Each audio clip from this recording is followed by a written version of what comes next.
Pero si Erwin tuta lang ni Lacson. Hindi siya tuta ng Malacanang.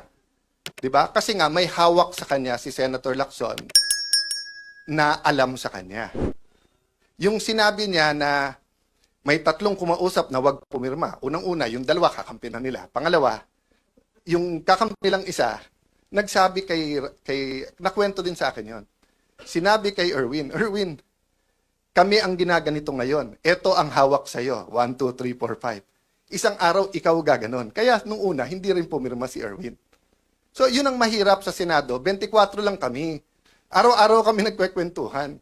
Minsan, nagiinuman pa. Kaya kung magkwekwento kayo, ayusin nyo kwento nyo kasi alam ko rin yung kwento eh. Di ba? Magkwekwento kayo, bitin pa.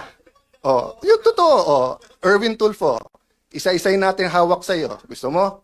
O yung contractor na balik-balik sa office mo, yung contractor sa party, o marami pang iba. Doon muna tayo.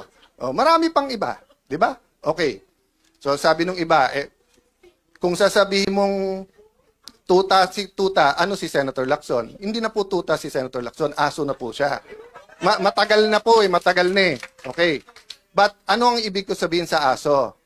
Anong klase? Iba-iba kasing klase ng aso.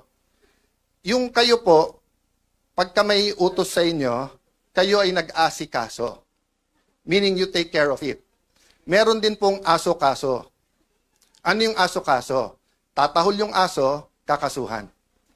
So kung makikita nyo po makikita nyo, ang usual procedure, kaya may affidavit o wala, ang witness itetest mo, huwag mong pababasahin ng affidavit.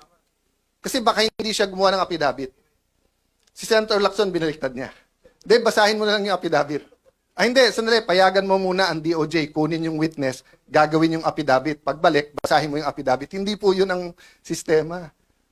Nasaan yung mga abogado na kahit kakampi nyo sa Pinklawan, yung mga dean ng law school, nakita nyo rin yan eh. Noon time na yun, hindi pa panahon magsalita. Kasi akala natin, tama yung pupuntahan.